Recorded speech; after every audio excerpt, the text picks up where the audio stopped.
నమస్తే అండి. నాది అవినాష్ ప్రాపర్టీస్ అండి.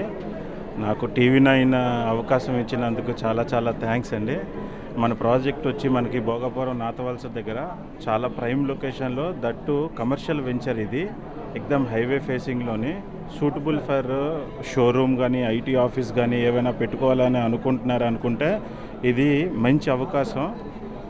కమర్షియల్గా ఎందుకంటే డెవలప్ అవుతుంది. ఇక్కడ ఎయిర్పోర్ట్ రావడం వల్ల మనకి చాలా విధంగా హోటల్స్, ఆఫీసెస్ ఇవన్నీ ఉపయోగపడతాయి. కాబట్టి ఇప్పుడు ఆ దగ్గరలో ఏది కూడా హైవే ఫేసింగ్లో లేవు. మనది ఒక్క ప్రాజెక్ట్ మాత్రమే హైవే ఫేసింగ్ ఆనుకుని ఉంది. కాబట్టి ఈ కస్టమర్లకి అందరికీ బాగా ఉపయోగపడేది, ప్లస్ ఎప్రిషియేషన్ బాగా వస్తుంది హైవే ఫేసింగ్ ప్రాజెక్ట్ అంటే. సో ప్లస్ విశాఖపట్నం అనేది ఒక టర్నింగ్ పాయింట్ లాగా ఇప్పుడు మొత్తం ఇండియా అంతా వైజాగ్ వైపే చూస్తున్నారు. ఇప్పుడు ఇక్కడ గూగుల్ సెంటర్ ఇన్వెస్ట్మెంట్ కానీ, ఎయిర్పోర్ట్ కానీ, ఇంకా నెంబర్ ఆఫ్ ఐటీ కంపెనీస్ కానీ చాలా వస్తున్నాయి.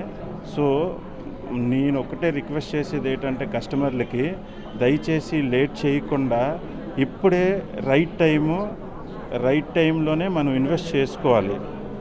మనం మంచి అప్రిషియేషన్ కావాలనుకుంటే this is the right time to invest in Visakhapatnam. The world is looking at Visakhapatnam. So I request all the Telugu people to invest in Avinash Properties and be a great profitable person. టీవీ9కి నాకు అవకాశం ఇచ్చినందుకు thank you so much.